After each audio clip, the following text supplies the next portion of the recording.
बोकारो ज़िला में जो भी चौकीदार का वैकेंसी निकाला गया है उसके बारे में विस्तृत जानकारी। दोस्तों, अगर यदि आप बोकारो ज़िला के हैं और आप अगर यदि 10वीं पास हैं, ठीक है, आप यदि 10वीं पास हैं तो आप इस फार्म को भरने के लिए एलिजिबल हैं, आप इस फार्म को भर सकते हैं। बहुत ही आसान है और बहुत ही अच्छा पोस्ट यहाँ पे जो है बोकारो ज़िला के लिए निकाला गया है चौकीदार के लिए, ठीक है। तो सबसे पहले दोस्तों आपको हम बता दें कि इस फार्म को भरने की जो तिथि रखा गया है वो 25/7/2024 से लेकर के 14/8/2024 तक रखा गया है। मतलब कि फार्म भराना आपका जो है स्टार्ट हो गया है। तो इस फार्म को भरने के लिए क्या क्या डॉक्यूमेंट्स आपको देना है, फार्म के भरने की क्या प्रक्रिया रहेगी और कैसे आप इस फार्म को भर सकते हैं, ये फार्म आपको कहाँ पर मिलेगा, कौन सा वेबसाइट के माध्यम से आप इसको डाउनलोड कर सकते हैं या फिर आपको ऑफलाइन मिलेगा, सारा कुछ हम आपको इस वीडियो में जो है जानकारी देंगे। वीडियो के अंत तक बने रहते हैं तो संपूर्ण जानकारी आपको मिल जाएगा। और आपको बता दें कि यहाँ पर जो है टोटल दोस्तों 163 पदों के लिए जो है चौकीदार की वैकेंसी निकाली गई है। कितनी? 163 ग्रामीण चौकीदार के रिक्त पदों पर सीधी भर्ती हेतु आवेदन जो है आमंत्रित किए गए हैं, ठीक है। कितने? 163 पोस्ट के लिए। चलिए अब हम आपको यहाँ पे जो बहुत ही इम्पोर्टेंट चीज़ें हैं सबको बताएंगे और डिटेल में बताते हुए चलेंगे। सबसे पहले दोस्तों हम यहाँ पर आपको बता दें कि अगर यदि कोई महिला है तो उनके लिए यहाँ पर जो है 5% सीट क्या किया गया है, आरक्षित किया गया है, ठीक है। यानी कि जितना सीट है उसमें से 5% सिर्फ महिलाओं का ही कब्जा उसमें रहेगा। 2% खेलकूद कोटा वालों के लिए है, 4% आरक्षित है दिव्यांग व्यक्तियों के लिए, ठीक है। चलिए दोस्तों आपको हम बता दें कि इस फार्म को भरने के लिए जो है आपको सिर्फ जो है क्या है 10वीं पास का जो है सर्टिफिकेट आपको देना है। अगर यदि आप 10वीं पास हैं तो आप इस फार्म को भर सकते हैं, ठीक है।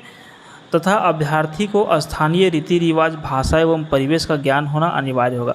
आपका जो है 10वीं पास के साथ साथ में जिस क्षेत्र से, जिस जगह से आप फार्म भर रहे हैं उसका स्थानीय रीति रिवाज, भाषा और वहाँ का परिवेश का ज्ञान होना आपके लिए ज़रूरी है। और 10वीं परीक्षा उत्तीर्ण अभ्यर्थी द्वारा ही नियुक्ति हेतु आवेदन किया जाएगा। और 10वीं आपको कब तक पास कर जाना है? 1/7/2024 तक अगर यदि आप 10वीं पास कर गए हैं और आपका उम्र अगर यदि 18 वर्ष है तो आप इस फार्म को भर सकते हैं, ठीक है। अच्छा, ये हो गया उम्र 18 और 10वीं पास। अगर यदि मान के चलिए किन्हीं का उम्र 18 से ऊपर है तो कितना ऊपर तक वाले व्यक्ति भर सकते हैं? तो आपको बता दें कि जनरल कैटेगरी से आते हैं तो 35 वर्ष तक भर सकते हैं, BC1 BC2 से आते हैं तो 37 वर्ष, और अगर यदि आप महिला हैं BC1 BC2 या फिर जनरल तो 38 वर्ष, और अगर यदि आप ST SC पुरुष महिला हैं तो 40 वर्ष, और EWS वाले जो वर्ग वाले जो लोग हैं उनके लिए 35 वर्ष रखा गया है, ठीक है। आयु की गणना जो की जाएगी वो 1/7/2024 तक में ही की जाएगी, ठीक है।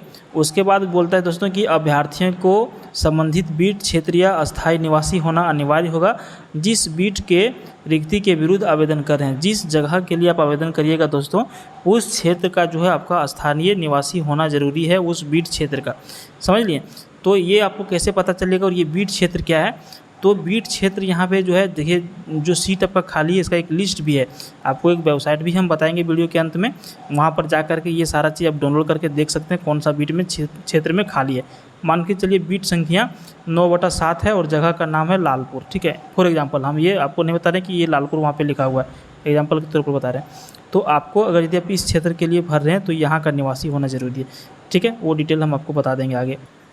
स्थानीय निवासी होने के साथ साथ में जो है आपको साइकिल चलाने का भी ज्ञान होना आवश्यक है, ठीक है। साइकिल भी चलाना जो है ज़रूरी है, समझना ज़रूरी है। इतना कुछ करने के बाद दोस्तों यहाँ पे सबसे बड़ा चीज़ आ जाता है कि इसकी नियुक्ति का जो प्रक्रिया रहेगी वो क्या रहेगी। तो नियुक्ति की प्रक्रिया एक स्तरीय रहेगी, यानी कि PT मेंस नहीं रहेगा, सिर्फ PT एक तरह से कह सकते हैं कि रहेगा।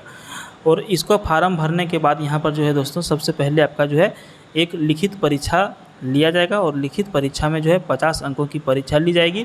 और इसमें जो है जिला से संबंधित से, बोकारो ज़िला से फार्म भर रहे हैं तो बोकारो ज़िला से संबंधित सामान्य ज्ञान, वहाँ का जो स्थानीय भाषा है, जैसे जो जनजातीय भाषा जैसे मुंडारी हो, भूमि संथाली, कुड़ुक, क्षेत्रीय भाषा कुड़माली, बंगला, उर्दू, उड़िया से संबंधित भी प्रश्न पूछे जाएंगे। और लिखित परीक्षा में न्यूनतम 30% अंक प्राप्त करना अनिवार्य होगा सबके लिए, ठीक है।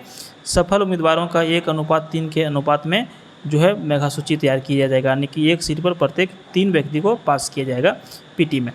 उसके बाद यहाँ पर जो है परीक्षा के बाद जो है यहाँ पे अभ्यर्थियों के न्यूनतम शारीरिक मापदंड का भी यहाँ पे ये होना चाहिए। जैसे मान के चलिए कितनी हाइट होना चाहिए, तो सामान्य श्रेणी के लिए जो जनरल कैटेगरी से आते हैं उनके लिए 160 सेंटीमीटर रखा गया है, BC OBC वालों के लिए 160 और ST SC वालों के लिए 155 और जो महिला है उन सभी वर्ग के लिए 148 सेंटीमीटर रखा गया है। ठीक है। उसके बाद यहाँ पे बोलता है कि लिखित परीक्षा के पाठ्यक्रम सामान्य ज्ञान एवं स्थानीय भाषा से संबंधित 50 बहुविकल्पीय प्रश्न जिसके लिए 1.5 घंटे का समय होगा। 50 प्रश्न रहेगा ऑब्जेक्टिव वाला और 1.5 घंटा का समय यानी कि 90 मिनट का समय मिलेगा और कोई भी नेगेटिव मार्किंग परीक्षा में नहीं रहेगी। शारीरिक जांच भी किया जाएगा। शारीरिक जांच में यहाँ पर जो है अभ्यर्थी को 1 मील का दौड़ लगाना है। ठीक है। और 1 मील का दौड़ लगाने के लिए आपको जो समय दिया जाएगा, पुरुष अगर यदि आप हैं तो 5 मिनट से लेकर के 6 मिनट तक।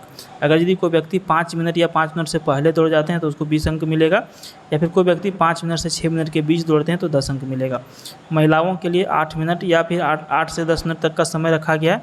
8 मिनट तक में कोई दौड़ जाते हैं तो उनको 20 अंक और 8 से 10 मिनट में दौड़ते हैं तो 10 अंक मिलेगा। 1 मील मतलब समझ गए 1600 मीटर आपको दौड़ना है। ठीक है। 1 मील मतलब 1600 मीटर। आर्मी में जिस तरह से दौड़ होता है वो वाला दौड़ है। ठीक है।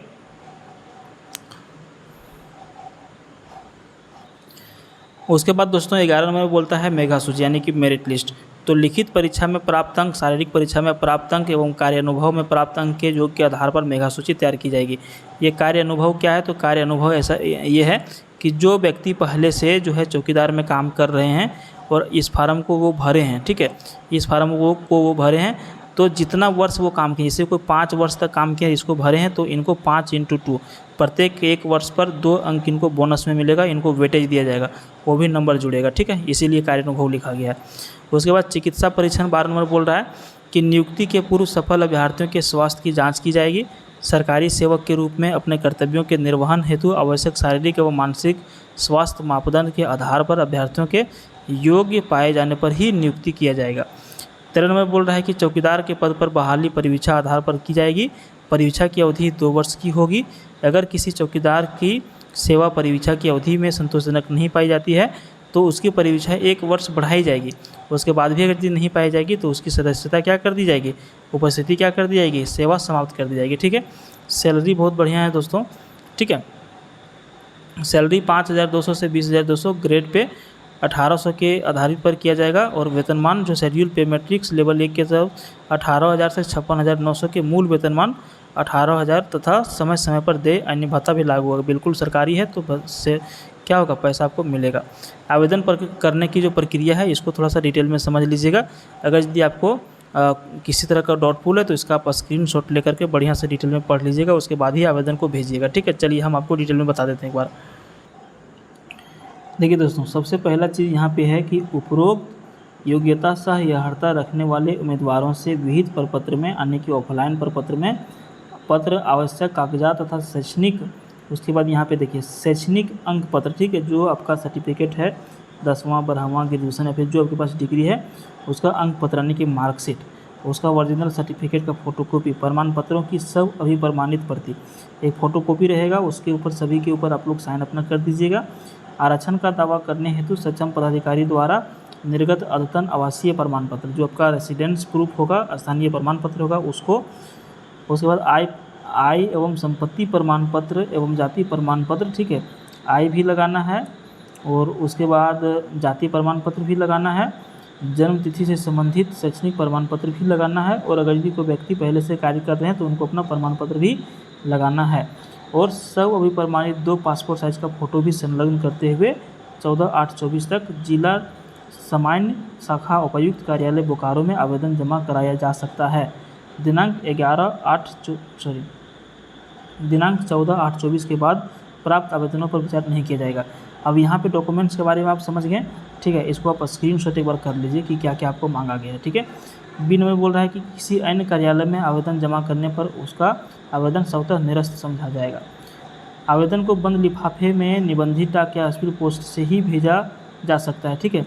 निबंधित डाक या स्पीड पोस्ट से भी भेजा जा सकता है, तो आप बाय पोस्ट भी कर सकते हैं या फिर देखिए बाय पोस्ट अगर आप नहीं करते हैं तो यहाँ पर जिला सामान्य शाखा उपायुक्त कार्यालय बोकारो में आवेदन जमा कराया जा सकता है।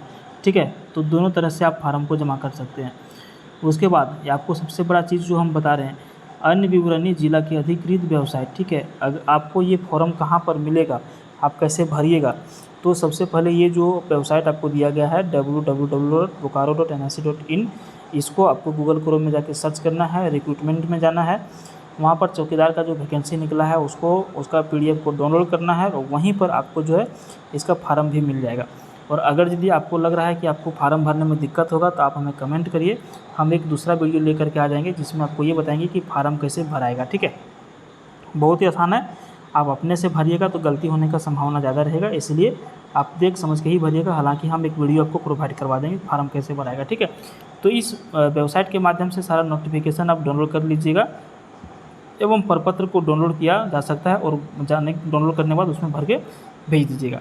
उसको भेजिएगा कैसे, तो यहाँ पे देखिए परीक्षा शुल्क भी इसमें रखा गया, ठीक है। परीक्षा शुल्क इसमें कैसे जमा होगा वो भी समझ लीजिए। ई नंबर में परीक्षा शुल्क के रूप में अनारक्षित पिछड़ा वर्ग, अन्य पिछड़ा वर्ग के लिए 200 रुपया, ठीक है, माने कि जनरल और OBC के लिए 200 रुपया, अनुसूचित यानी कि ST SC के लिए 100 रुपया, भारतीय पोस्टल ऑर्डर और बैंक ड्राफ्ट, ठीक है, दो तरह से भेज सकते हैं, भारतीय पोस्टल ऑर्डर और बैंक ड्राफ्ट, जो उपायुक्त बोकारो के पद के नाम से भुगतान होगा और संलग्न करना अनिवार्य होगा।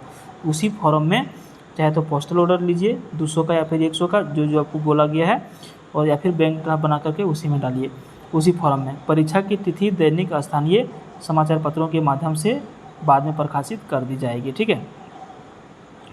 अच्छा, ये सारा कुछ करने के बाद, फार्म भरने के बाद आपको जो है आवेदन कहाँ पर भेजना, तो आवेदन भेजने का पता निम्न प्रकार से है। उप समाहर्ता प्रभारी, जिला सामान्य शाखा, उपायुक्त का कार्यालय बोकारो, पिन कोड नंबर 827001, यहाँ पर आपको फार्म को भेज देना है, ठीक है। चलिए, तो इस वीडियो में इतना ही। हम आपको जो है अगला वीडियो को यदि बोलिएगा तो चौकीदार पद पर भर्ती हेतु नियुक्ति हेतु आवेदन प्रपत्र, तो ये उसका फॉर्मेट है जो जिसमें आपको फार्म भरना है। अगर यदि आप बोलिएगा तो हम एक नया वीडियो लेकर के आ जाएंगे जिसमें आपको इसमें डिटेल से बता देंगे कि कौन सा फार्म में कैसे कैसे आपको भरना है, ठीक है। चलिए, इसमें आपका एडमिट कार्ड भी है, इसको भी आपको भरना है, प्रवेश पत्र, ठीक है।